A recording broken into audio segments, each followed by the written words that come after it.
time in the 2010s when Canadians sat on a really high horse about having a better economy than America, saying this was due to their innate character and growing power as a nation. 10 years later, Canada is an authoritarian shit show where GDP per capita is less than three-quarters of the US. This is exactly what happened to Brazil, but worse. I'm always shocked that economics is by far the academic discipline our society puts the most effort into.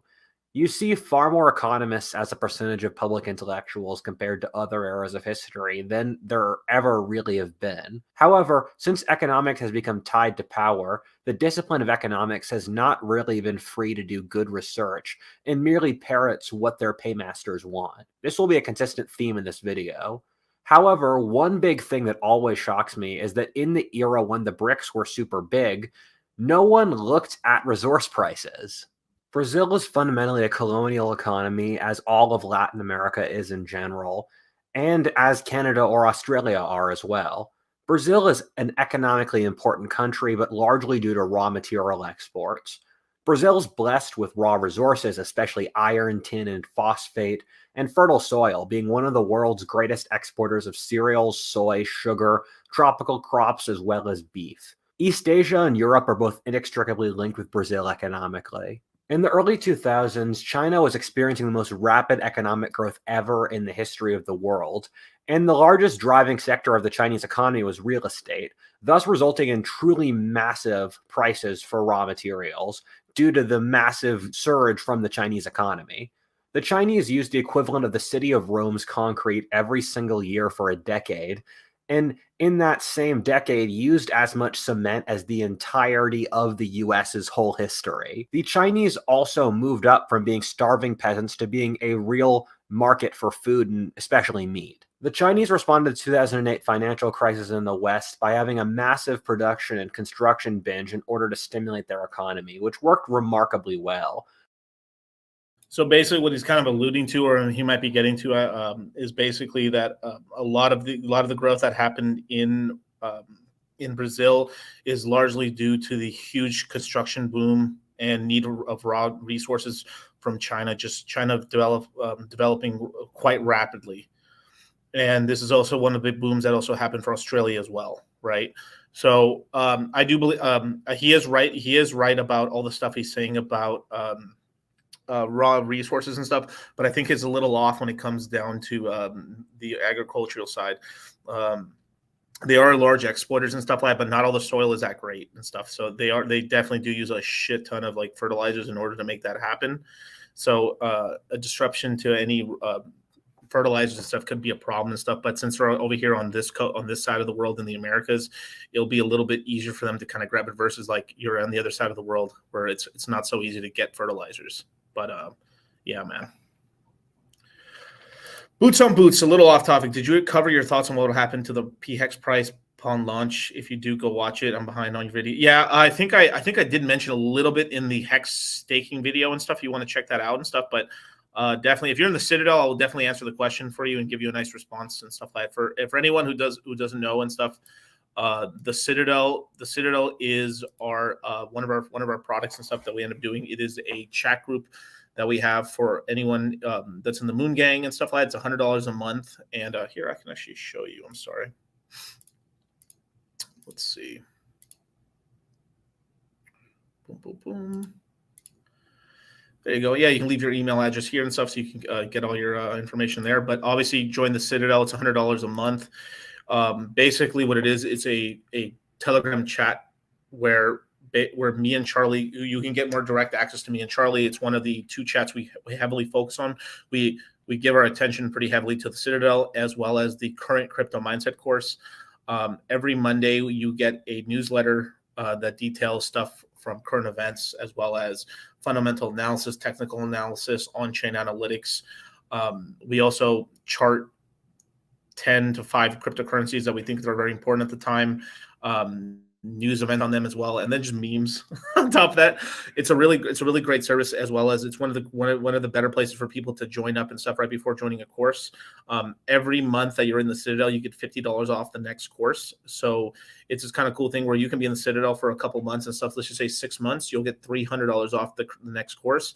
And if you pay that course in crypto, you're getting another 15% off. So I mean, you're basically, if you're in the Citadel for 6 months, you're getting like $450 off the course and stuff. So it's a pretty good deal. So it kind of lowers the entry cost for someone to get into the crypto mindset course, as well as it's just a great place. We do a lot of flash webinars, and we do a lot of recorded content and stuff. We're planning to do a lot more extra stuff for the Citadel.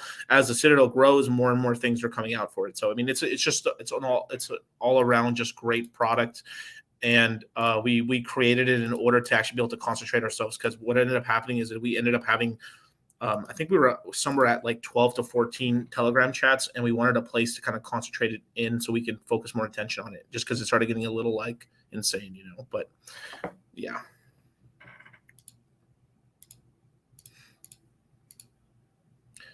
And back to the show. With China completely missing out on that recession, this meant that resource-producing countries did unbelievably well in that era by feeding China.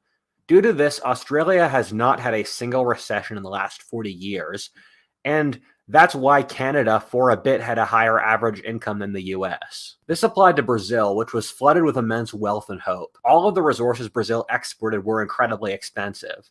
People often said Brazil was the country of the future and would gradually replace the US as a great economy. Wealthy Brazil. That is some scary shit. Anytime they say your country is the country of the future, be fucking aware, dude. I just almost see that like them. It's like your country, this country is undefeatable and stuff like this. It's the next country. Then you already know it's fucked. 1000%. You hear that like, oh my god, like oh my god, it's like getting, oh man. Brazilians would go to New York or Miami for insane shopping sprees. This sounds ridiculous today, but people genuinely believed it. A good proxy for countries that people overhype is where the Olympics or World Cup is held. Brazil had both in 2016 and 2014, respectively. However, by the time these came along, it all looked incredibly ironic. In 2014, the year it held the World Cup, Brazil's economy crashed to the worst rate ever in its historic record, which has largely held for the decade since. China was having an economic slowdown and was also transitioning away from early industrialization, which prioritizes mass construction, to try and later fail to transition to a more complex value-added economy.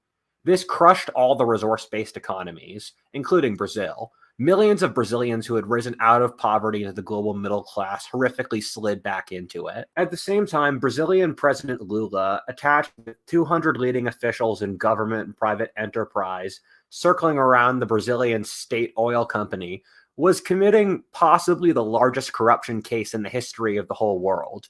Around $2 billion were stolen. Brazil then elected its own equivalent to Donald Trump, Bolsonaro, who was a right-wing demagogue promising to fix Brazil's economy and bring back the old days.